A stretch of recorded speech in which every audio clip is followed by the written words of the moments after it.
You're in a good place now. You are listening to Perspectives with Ashley Burgess. Welcome back live to Perspectives, and I'm your host, Ashley Burgess. Welcome back. For y'all that have been listening on terrestrial radio for the first 2 hours of this program, I am delighted to return back with the third hour. And for all you joining that weren't listening on terrestrial radio, glad to have you. Tonight we've been talking about my week in review. We've been talking about purpose. We've been talking about the conference I went to and the ability and deductive reasoning that I was able to find by being in the right place at the right time. By being able to help my friend Danny go through his troubles and triumph to get to rehab and to realize that Danny's dealing with more than a drug addiction. He's dealing with some issues and he's dealing with possible early onset dementia. You know, it was very interesting to be able to talk to his family and to help him. And I could have maybe never helped him if I wouldn't have been exactly where I needed to be at the right place at the right time and followed my instinct. Followed my gut instinct. And I realized lately that when people tell you that you should be doing something else, you know what? You need to really listen to yourself and say, is that the truth? Because I think when we're on purpose and we're on point, we don't need someone telling us where we need to go. In reality, we just need to look at them and say, thank you so much. I really appreciate it, and move on. Right now, on this third hour of programming, for you special listeners, you're going to hear a little bit about my personal life, about my family, and about a very interesting scenario that just took place. And I'd like to title tonight's show, the last third hour of the show, is Reuniting with Family. The reunion. This began at the very beginning of this year. So let's go back to about February of this year. And I received a friend request on another Facebook that I have. So I have Ashley Burgess, right? And, you know, they have this 5,000 friend limit. And I'd had that for about 2 years at the limit where I couldn't accept anybody. And I just got tired of it. And so I created another one. It was called Ashley Burgess, The Uncensored Perspective. And I'm able to add friends and I'm able to accept people. And it's nice because I like to. And I like to meet new people. And I love to see old friends and relatives and all kinds of great stuff. And so I get a friend request from a name that looks familiar. And I thought it was interesting. And I went through it and I definitely accepted it. It was a nice lady. She looked a little like older in age. And several pictures of her cats. And I definitely accepted. Because you never know who you're going to learn from. And you never know who you're going to have a really great friendship with. And you're never going to have a great friendship and you're never going to learn from anybody if you don't ever open yourself up to learning. If you don't allow yourself to be vulnerable. I realize that in life, that it's like a lot easier to just let your heart sing. And I think it's interesting. I was actually talking to someone that was at that conference, that Harvard conference. His name is David White. And he did a poetry on heartbroken and how you can have your heart broken. And I don't really think you can ever have your heart broken. I don't think your heart can ever break. I think it can only get bigger. I think we can close off ourselves. I think we can numb ourselves. But your heart's not ever going to break. And I feel that way. And so, you know, I like to open myself up to people and I like to learn from them. And I think that the more that you do this in an altruistic manner and when you're living clean, good things happen. So I get a message on Facebook Messenger a few days later. And her name is Margaret. And she was the lady that I had accepted her friendship. And she said in the message, "My name is Margaret. Are you Ashley Burgess?" And I said, yes, I am. And she goes, "Are you so-and-so's child?" I go, yes, I am. She goes, "I'm your dad's sister."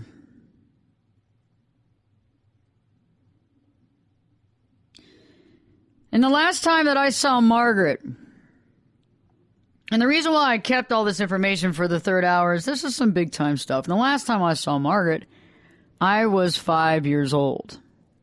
We were at her second wedding, and she was marrying a man named Kenneth. And her first husband was named Kenny, and she was marrying a Kenneth. So she had really made a lot of big changes at this point in time. No pun intended. And she had a son named Kenny and a daughter named Rachel. And I remember, hanging out with her kids, and my parents were big on, I was defined. I was like the defining, poster child of ADHD, attention deficit hyper disorder. And so before my parents had beckoned onto Ritalin, they had just stuck on black coffee. And I kind of wish they would have stuck on black coffee, but anyway, I remember them getting me some black coffee. We were at Margaret's wedding. And so I wasn't ever a crying baby. I was not ever a screaming kid, but they just wanted me to kind of chill out. And so after I drank this really stiff black coffee, I basically fell asleep. But I remember after the wedding at the reception hanging out, and then I remember seeing them like one or two times like at Christmas. And then after that, my parents and my family moved to Texas. And I remember I was starting first grade, and I hadn't heard my dad talk about Margaret at all. And my dad was like, you know what? Margaret called me last night, and her and Kenneth's marriage isn't working. And she wants a place to stay, and I have allowed her to come stay with us. And I guess the kids were going to stay with Kenneth. I don't really know about that. I was like I was like a young first grader. And so, how much do I know? And so I said, awesome, Dad, when are we going to see her? And he's like, she's going to come in a week. I'm buying a plane ticket. She'll be here. It might have been 2 weeks. So she'll be here. And I said that she's going to sleep in the guest room. And that's fine, because we had a 3-bedroom home.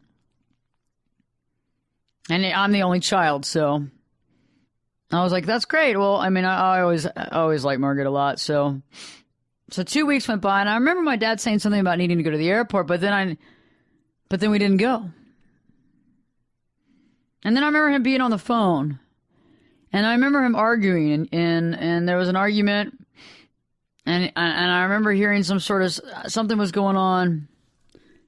And then I remember asking questions after he got off the phone, and my dad's like, if you could, please go to your room. And I went to my room. My dad's like, you go outside too and play, whatever. And I ended up going outside and playing because I didn't know what else to do. And I saw my parents inside the kitchenette from the windows from the outside in the backyard. And I could see them talking. And about 30 minutes later, my mom came outside and said, okay, I'm going to make some dinner. You want to come in and talk? And I said, yeah. And my dad went out, I guess, to drive around. And I clear my head a lot with driving, too. I love driving. That's something I just love to do. I'm a winner. I'm a driver. Things are going to change. I can feel it. And I love driving. And I remember I looked at my mom and I said, Mom, what's going on? My mom goes, yeah, your dad's just dealing with some stuff. Margaret's not coming in. And your dad's kind of angry about stuff. And it's no big deal. And I said, okay. And my mom needed someone to talk to. So she goes, okay, if you can keep it between us, which I know you can. Margaret called and wanted to bring a new boyfriend with her to come stay with us. And she had just met him maybe a few days before. And your dad wasn't going to accept that. It was either Margaret on her own with the kids or not at all. And I asked why, and my mom said that, my dad told her that he has a 6-year-old daughter in the house, and he's not going to have some strange man that he's never met. He could be the nicest person in the world. He might not. I'm not going to have a man that I don't know living in the house with my 6-year-old daughter. And you don't even know him that well. And I got you a plane ticket. And I told you could stay here. And, a little backstory, when my dad's parents died, so my dad's father had a heart attack. And my dad was scared of going to the hospital. He didn't like hospitals. Didn't know what to do about hospitals. It was something that made my dad very uneasy. And everybody told him, John, you really need to get to the hospital to see him. He might not make it. My dad said, no, he's going to make it. There's no way that he's not going to make it. He's the strongest man I know. There's no way, no how, no way he's not going to make it. And the day later, he gets a call from his mother at the hospital, and his father had had a second heart attack and died. And my dad is still going through, I think he's finally forgiven himself for not being there, but it took a good 20 years. And he finally made it up to the hospital to console his mom.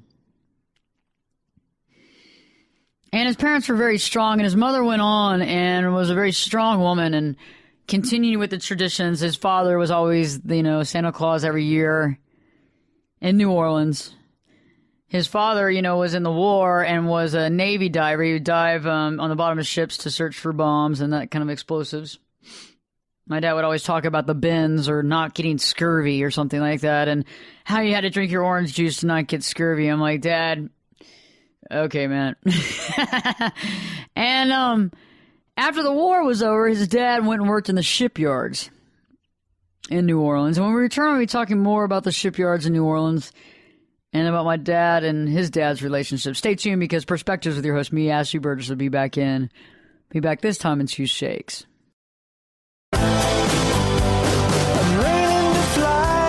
Turn it up and jump in the deep end on Perspectives. Now, here's Ashley. Welcome back live to Perspectives, and I'm your host, Ashley Burgess. So you're just tuning in. I was talking about my father, how he lost his father. His father had 2 heart attacks and passed away. My dad was scared of going to hospitals. Scared of going to hospitals. He was overwhelmed about going to hospital. So after my dad's father had the first heart attack, he didn't go to the hospital because he knew that his dad would be fine. His dad is a strong man, and nothing's ever held him back. And so he said, though, the next day, if he's still in the hospital, I'll go. And that next day, his mother calls him to let him know that his father had a second heart attack and died immediately. And so my dad raced to the hospital to console his mother and felt sad, I think, for another 20 years about not being there before his dad passed away. And his mother went on, and she was such a strong, dynamic, vibrant woman, and she went on with all traditions. My dad's father played, Santa Claus every year for the kids, in the area, and they always helped the underprivileged. And, my dad's parents, adopted 3 kids. And my grandmother ran 6 different daycare centers. She owned 6 different daycare centers, and we'd go and check on all of them every day. And when she ended up getting sick years later, I remember, her basically setting up the will, and John was in charge. And after she passed on, my dad gave his sister the daycare centers to run the daycare centers. And I remember my dad felt very good about that, because my dad was a professor at college and knew that this would give her a way to really connect. And I think all of us understand when we're in a position where we're not ready to take that power, we're not ready to deal with things, we're not ready to be in a position of that. And my dad gave that to her at an age that I don't think that she was ready for. And you have to understand people's upbringing, too. She was adopted, and her mother was there was a lot of mental issues there. There was a lot of issues. There was a lot of abandonment issues. So Margaret didn't have it easy. She was adopted by an amazing family, but you can't adopt out the issues that exist. And even when she was going to come live with us, right before that, she had lost all the daycare centers. She had been, her husband had a gambling problem and she had actually signed them over to him, and he had lost them in gambling debts. And it was rough, and my dad was still okay with her coming to live with us. But the last straw was the fact that she had asked my dad that the last minute if she could bring this new boyfriend that my dad had no idea who it was, and he put his foot down and said, "This is not going to happen. I'm not going to have some random man living around my 6-year-old daughter." And that was the last time my dad spoke to his sister until this March. I'm in my mid-30s, let's put it. It's been a long time. And so there I am on Facebook, and I get a friend request from a Margaret, and I accepted the friend request because she looked like a nice older lady with cats and what have you, and she seemed like she was probably very sweet, and so I accepted it. And the next thing you know, I get this instant message. "Are you Ashley Burgess?" And I said, "Yes." And she goes, "Are you so-and-so's daughter?" And I go, "Yeah." And she goes, "Well, I'm his sister." And right then it all flooded back to me, being at her wedding and having my parents give me this dark black coffee to try to calm me down so I would sleep during the wedding. And I remember hanging out there and spending time with her and her kids. And I remember the argument on the phone with my dad. And I remember asking questions and being asked to go to my room or going outside. And all those things started flooding into my mind. And she messaged me. She says, "I've been wanting to reconnect with your dad so bad. It's one of the most important things in my entire life, to reconnect with your dad." And I knew that things had not ended on good terms. I knew that my dad has a tendency of holding grudges. And I knew that things hadn't ended on good terms. And so I wanted to really see where she was mentally and emotionally before I made the call.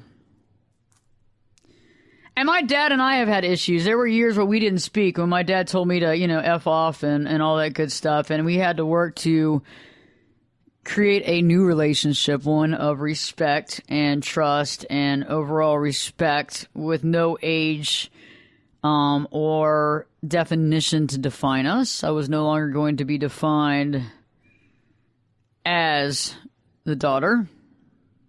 And he was no longer going to be defined as dad. From now on out, we were two people who were caring about each other, who loved each other with no defining deal. So my dad likes to hold a little bit of grudges because my dad has some issues as well. I think all of us have certain issues. My dad has some abandonment issues amongst some other things. And so think about it. It's like, because my dad was also adopted. And so you sit there and you think about things, and I didn't know how to bring this up to him. And so me and Margaret would talk via Messenger, once or twice a week. And finally in May, I realized it was definitely the time to bring it up. And I knew it was going to be interesting to see how my dad reacted.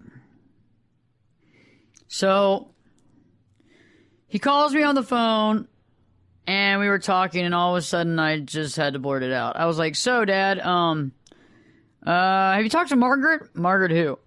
"Margaret, your sister Margaret." "What?" "No." "Why?" Because the other day she friend requested me on Facebook and really wants to see you." "What?" "Yeah, she really wants to see you."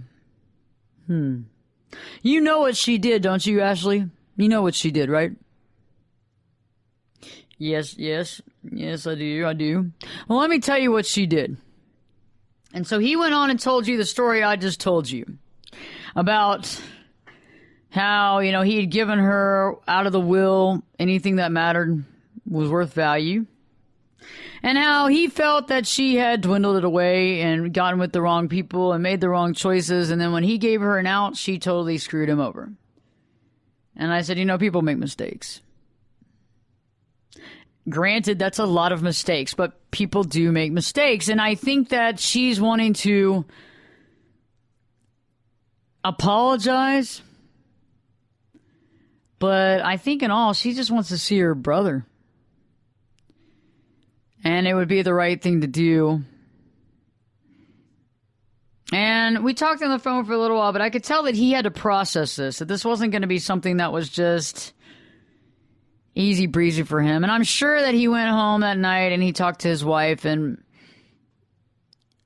I think that over time, thinking about it for about a week, he decided, okay. But prior to that, he hadn't called her, and he said he would, and so I had my mother call. And you could tell my mom said that she was happy to hear from her, but she was really wanting to hear from my dad. And so fast forward, and I get a message from her saying that she saw my dad. And how thankful she is, and how much she's just so thankful that she got to see my dad and spend some time with my dad. And then the next thing you know, I see that her Facebook picture changes, and it's my dad and her. And I didn't realize that for a long period of time, she had been using an older picture of herself. She was in a nursing home, in a wheelchair.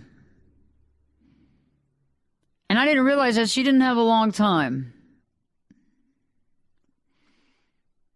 And I knew that it was my mission to connect them. I knew that that was my mission, and I had done it quite well. Being that, after all, they only lived 1 hour away from each other in a totally different state is unbelievable.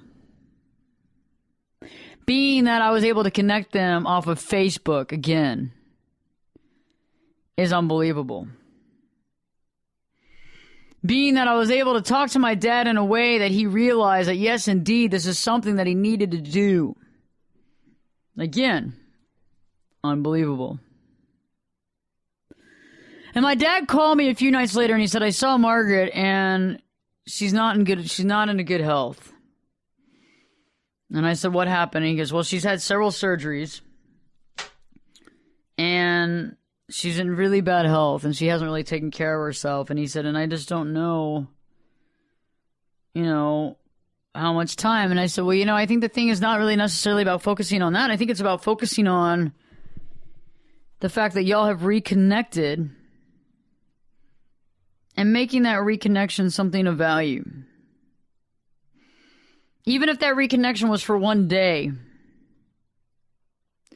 You put your differences aside, you put the issues aside, and you made up for it, and you realize that life is more important than things that happened 25, 30 years ago. And I think this is a big lesson for all of us, because things are way more important than letting that time fly. People might have done things to us in our life or have done things at us or around us that we're not happy about. But you know what?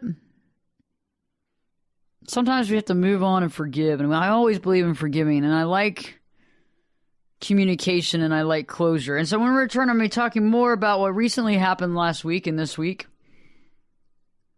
About karma. About purpose. And getting rid of regret. Stay tuned, because Perspectives with me, Ashley Burgess, will be back this time in 2 shakes.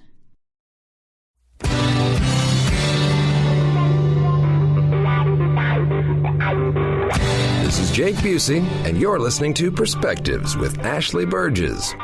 Welcome back live to Perspectives, and I'm your host, Ashley Burgess. Tonight I'm talking about reunion, I'm talking about family stuff, I'm talking about karma, and this is hour 3 into an existing 2-hour terrestrial radio show that's already taken place. And this is hour 3. Deeper perspective and a lot of family twist here that some of y'all have already dealt with or are currently dealing with. And if you're just now tuning in, I was talking about the whole concept of reunion. And, I had an aunt of mine that I hadn't talked to or seen since I was 5 reach out on Facebook and ask me if I was who I am, Ashley Burgess, and wanting to hook up with my dad and talk to him. And I was able to put that together. Because I knew that when she came to me and asked me, please, I want to see my brother, I want to talk to my brother, I set that up and I got into action.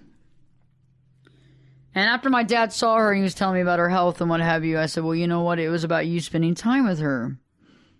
And I said, it's about bygones be bygones and about letting things go and just doing the right thing. And my dad was like, you're right.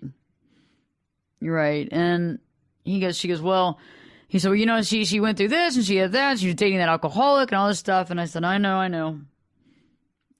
Sometimes people choose the wrong decisions all the time. And a lot of that is because of the way we were raised. And, you know, Margaret was raised and brought up in a family where her mother didn't really care that much about Margaret. And so my dad lived on a street, and down the street was where Margaret's mother and her new husband lived. And my dad's mother was talking to them one day and found out that the mother had given her daughter Margaret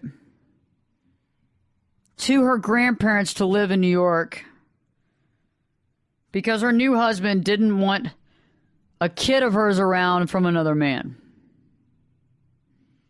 So think about that. The kid's old enough to realize that they're getting shipped away.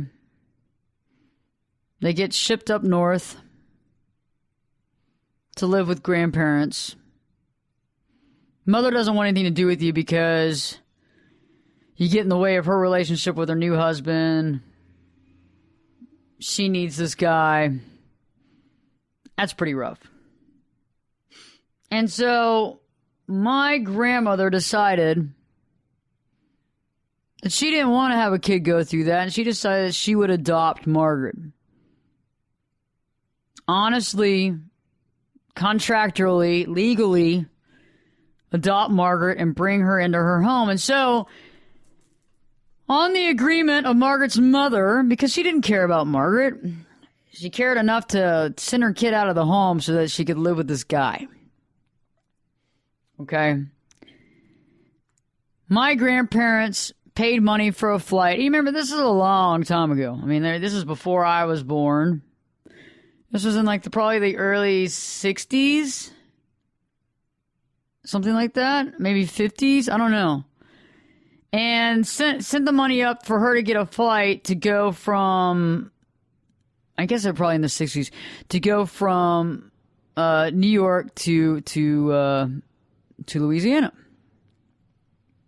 And they picked her up at the airport. I remember my dad, he remembers it like it was yesterday. Because my dad was about to start, I think he was about to start school, like high school or college, maybe high school. Maybe he was in high school. And he said they went to the airport to pick up Margaret. And my dad said that she got off the plane and he said like she was like covered with dirt. Like she looked like she hadn't taken a shower or bathed in a long time. Her hair had mats in it. Her clothes were ragged with holes and dirt on it. And all she came was with the clothes on her back. And my dad said, yeah, he goes, we went directly home and, you know, he was talking. He said, and my mom told me to go pick this, and that up at the store. And so I left to go to the store and she took Margaret into the bathroom and literally put her in the bathtub and started to scrub her down because she really hadn't bathed in weeks, maybe longer. And she threw the clothes away, and she gave her some clothes to wear of her own, and they went directly to the store to go pick up clothes. And so they bought enough clothes for Margaret, and they went and they tried it on, and my dad said he eventually left because he's a kid, he's in high school, whatever, he's like bored of tears, but he goes, I remember seeing her get off the plane, though, and it looked like she had not been taken care of at all. So what I'm saying is that sometimes people make bad decisions in life because they have a low self-esteem, but the clothes don't make the person. And if you've been kind of like sold a bill of goods that you're not worthy for so long, you eventually realize that, or you believe that. No matter what my dad's parents did, I don't know if it was good enough as far as psychologically. I think they needed to have some psychological treatment for Margaret. But the worst thing of all was that after they honestly adopted her and legally adopted her, her mother at that point decided to meddle. And so the problem that my dad's mother had is that she was trying to take care of Margaret while Margaret's mother would come down the street and talk Margaret into doing all kinds of stuff that she shouldn't do. And Margaret was never able to just listen to my dad's mother. Instead, she was having to listen to her mother, who was telling her all kinds of deranged things to do. And when I look back at that, it's hard enough for people to figure out their own authentic self. It's got to be really hard when you have a parent that's off kilter, that's really probably borderline personality disorder, coupled with narcissism and coupled with probably depression and mania, but also someone that doesn't really care about you. It wasn't until the child had been legally adopted by other people that the mother started to meddle. Meaning, oh, well, I no longer can just, come by whenever I want to. Now other people care about you. Now I guess I might care about you. But she kept telling her all the wrong things to do. And as long as Margaret's real birth mom was around, Margaret could never thrive. Because she could never get enough gumption within herself to overcome what was being told to her. Instead, she was buying hook, line, and sinker. And so now let's talk real quick about what just happened. 2 days ago, I get a call from my dad, and he lets me know. I said, what happened? What's going on? He's like, I'm good. He's like, I'm glad to hear from you. And my dad is a funny man because he's a little bit narcissistic himself. When I called, he goes, oh, my God. I almost ran off the side of the road when I saw your name on my phone. I mean, the first thing you want to say is like, hey, buddy, it's a two-way street. But I was like, okay, funny. I hope you didn't fall off the side. Hope you didn't fall into that ditch. We kind of laughed about it. And I said, what's going on? He's like, I've had a very tough last 10 days. And I said, what's going on? He's like, well, Margaret died. And I go, well, thanks for the heads up. I'm the one. And then I don't think I said that. I think I said it in my head. That's what I said in my head. I went, uh-huh. I'm like, man, I reunited y'all. And then I realized, at first I was kind of angry about that. But then I realized that I think the only place I was supposed to be in the situation was to reunite them. That was my mission. That was my purpose in the situation. And I set up and did as though I did the right thing and I followed my purpose. And that was all that was needed from me. And so that's why I didn't go off on my dad. Well, like, thanks for telling me she died. I mean, it's my freaking aunt, for God's sakes. Who does that? But I realized it wasn't about her death. It was about me conjoining them to meet before she died. And I said, yeah, I didn't think she was in good health. And he goes, well, I didn't know she was he goes, well, she had been through all these surgeries and she was still smoking and she passed on. And I said, my God. I said, so what's going to happen next? What needs to be done? And he goes, well, I've been trying to contact her kids and they will not communicate with me. They don't want anything to do with the burial. They don't want to do anything to do with the death of Margaret. And, her husband and her were divorced. And I said, maybe you should call her ex-husband and see what should happen. We'll see what the next step is. And he's like, you know what? I'm going to do that. I'm going to call her ex-husband. And he goes, Ashley, I used to teach her ex-husband before it was ever her ex-husband, before it was ever her husband. He taught her ex-husband back in college, freshman year of college. And he goes, he was an idiot kid in college. And I was like, well, he was a freshman, right? He's like, well, yeah. And I was like, and you were like 25 when you were teaching these kids. And my dad kind of laughed. And I said, well, get off the phone and call him and call me back. So when we return, I'm going to be telling you what happened when my dad got on the phone with his sister's ex-husband and what's happening with the children. And dealing with regret and how some of these people and some of these characters in this are going to end up regretting their actions more than they ever know. Stay tuned because Perspectives with your host, me, Ashley Burgess, will be back this time in 2 shakes. You could be my luck. Get in here. You're listening to Perspectives with Ashley Burgess. Welcome back live to Perspectives, and I'm your host, Ashley Burgess. Tonight we're talking about families, reunions, closures, death, and regret. My dad and his sister, I reunited my dad and his sister, and I'm delighted that I was able to do my calling in the situation. I was able to do what I needed to do, which was I got the calling, I heeded the word. I made the call.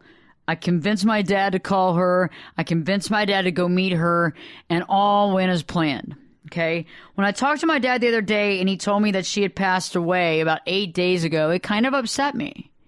It kind of upset me because I was like, dude, that was my aunt. I mean, you couldn't, but then I realized that the only part that I was to play in this was to reunite them. And that's exactly what I did. And so the burial and all this stuff is just subpar because I stepped up to the plate and did exactly what she needed, did exactly what he needed, and made it come together. So Margaret passed away a few days ago, and my dad was reaching out to her 2 kids who apparently do not want anything to do with her death, don't want to do anything to do with her. And there was no money. Margaret was very ill for a very long time. And she had absolutely no money. Okay? And so my dad was like, I'm going to need to bury her. I'm going to need to figure out how to do this. And when he called me and he was like, this is just, I got to figure out how to do this. I wasn't expecting to bury somebody. And where am I supposed to bury them at? And what am I supposed to do? And how am I going to do this? And I said, why don't you call her ex-husband and see if he has any insight and if he can help in any way. And my dad said, that's a really good idea. So he got on the phone with her ex-husband, and then he called me back. And he told me, he goes, that I used to teach her ex-husband back in college when he was a freshman. I mean, way before they ever met. And I said, I know. And he goes, he was an idiot then. And I was like, most freshmen are idiots. And we kind of laughed about it. He goes, but he was an alcoholic even then. And I said, I know, you told me that. And he goes, well, he still is. And I go, well, most alcoholics are. Most of the time that doesn't change. Sometimes it does. Sometimes people get better. Sometimes people get treatment and they know they have to. But for the most part, most people don't want to get treatment. And so he said, yeah. So I called him and he told me, though, that Margaret did not want to be buried. She wanted to be cremated. And he said, okay, so what should we do after we cremate her? What should we do with the ashes? And so her ex-husband said, because my dad said, was there ever a fun time or a great place that y'all spent time at that you can remember that she was always really happy at? And he said, yeah.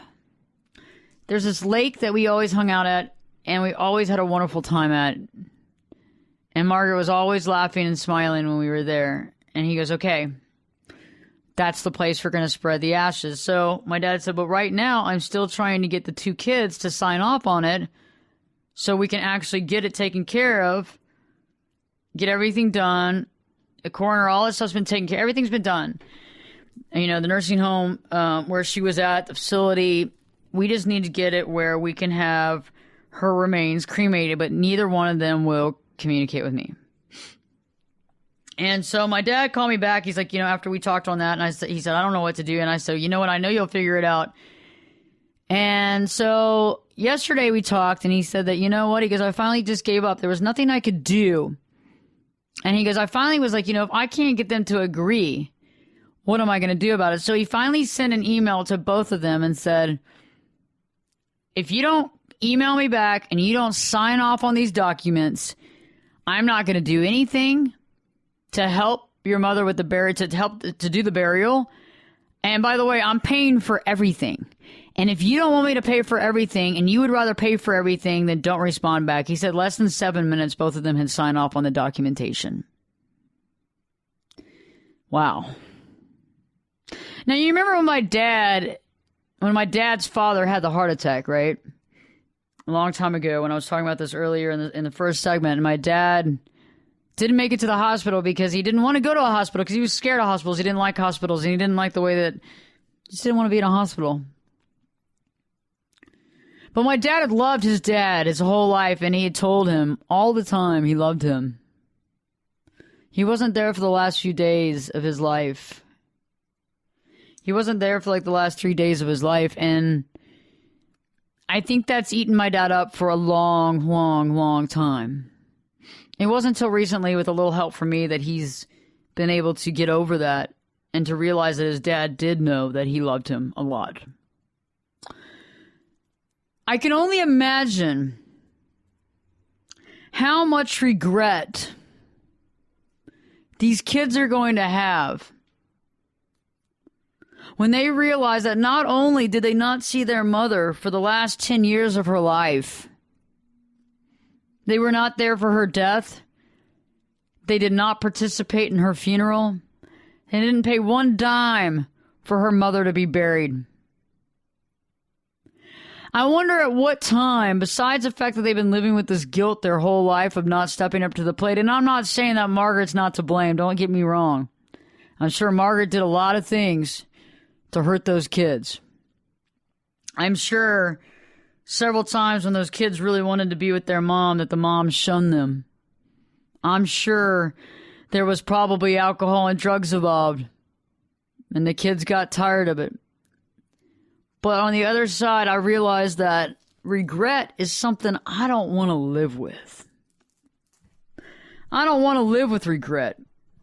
I don't want to live with regret, and it's not something I want to do. And so I went to Facebook right before we came on the air, and I went to Margaret's Facebook, and I wrote a comment. I said, God bless you.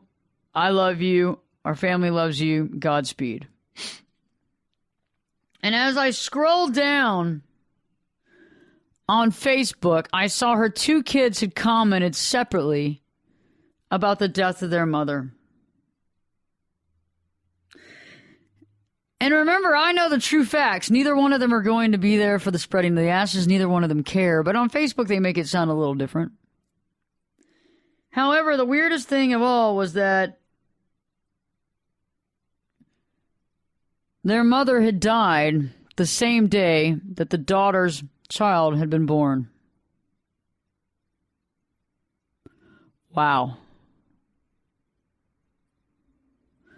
Wow. That's deep. You couldn't put aside the differences for a little while to see your mom before she died. Even if it was for one day, I think it would go a long way to soothe any sort of open wounds. It would go a long way to help the heart deal with what's going to be a very tough, solo, painful process that both of these children are going to deal with. And the whole fact that every time the child turns another age and another year older, they're going to remember that that was the day that their mother died, and they had not seen her in a very long time. What I'm saying to you tonight is this. If anybody's going through issues with your family, no matter how messed up it was, realize they're still your family. Understand that you don't have to forget what they did. Understand that you don't have to even necessarily maybe forgive every wound, but I think that in order for you to get better in life, you have to forgive. You don't have to forget, but you have to forgive. It's better if you forget, but you just don't want to fall into the same cycle, because most of the time when people forget, they just do it all over again. But it's better to not have it at the forefront of the mind. The next thing, too, is that when things like this happen and bad things happen and water was under the bridge and it's hard to deal with, you have to look at it in the long haul and say, what's going to actually do more harm than good? More harm than good is the fact that I didn't get to see my mom before she died. I didn't get to spend time with her. I didn't get to tell her I love her. I didn't get to at least say, you know what, I'm not happy with a lot of things that you did, but yet I care about you as a human being. I mean, think about not even attending the funeral of your parent. And I stress the fact that we got to let things go because life is too short. And why would you want to be carrying all this regret when you don't have to? You don't have to. And on the bright side, my father, because of the connection and my dad following through and doing what I suggested, has no regret. He stepped up to the plate, and even though Margaret had done some things to my dad and to the family that he was not happy about, and they hadn't spoken in 25 years, my dad stepped up to the plate, and he will live with no regret. My dad is having her cremated and will help he will spread her ashes, and he will be the one that can look at all this with no regret and only tears of joy that she is moving on to her next level in a spiritual realm. My dad's karma has been restored when it comes to this, and he's done the right thing. And we see how in both of these instances, one person took the step forward and two people took the step back. And in life, we all have the chance to do what's right. And we all have the chance to step up to the plate, but we just have to get out of our own minds, get out of our own ways sometimes. And when it takes us putting the past behind us and letting things go, sometimes we have to do that. And when we do that, we feel so much better. And maybe the person did screw up our lives a lot, but you know what? You don't want them to keep screwing up your life from the grave. Because when we don't deal with something, we let that happen because that's on our mind. It's heavy on our heart. It's heavy on everything that we do.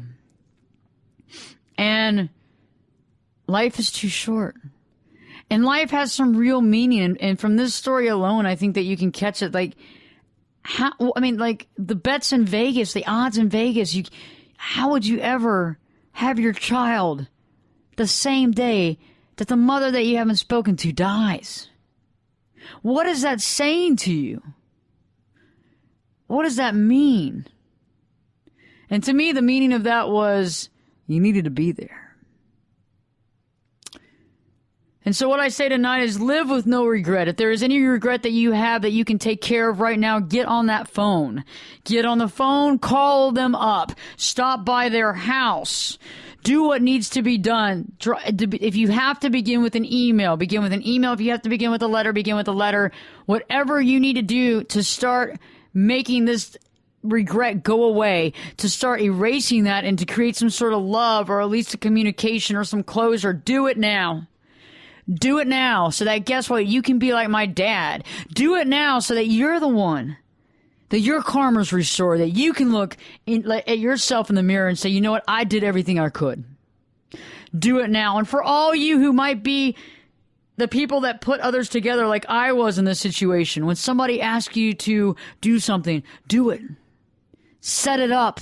Make it happen, because guess what, I feel very good about my part that I played to make sure that Margaret got to see her brother before she died.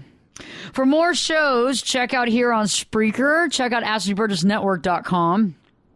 For any of my blogs and other shows or anything else, there's about 265 and change on AshleyBurgess.com, AshleyBurgess.com. If you have any questions or thoughts, go on and go to AshleyBurgess.com. Click on that contact page on AshleyBurgess.com. Click on the contact page. Click on that, fill out the form, send it to me, and I will directly respond to your email as soon as I receive that. I look forward to hearing some ideas for shows that you want me to talk about, and I look forward to hearing from you. Stay tuned, because you know what? Perspectives, always more answers, less questions. And Perspectives with your host, me, Ashley Burgess, will be back next time. And I'll be back, when will I be back? When will I be back? I'll be back, in 3 shakes.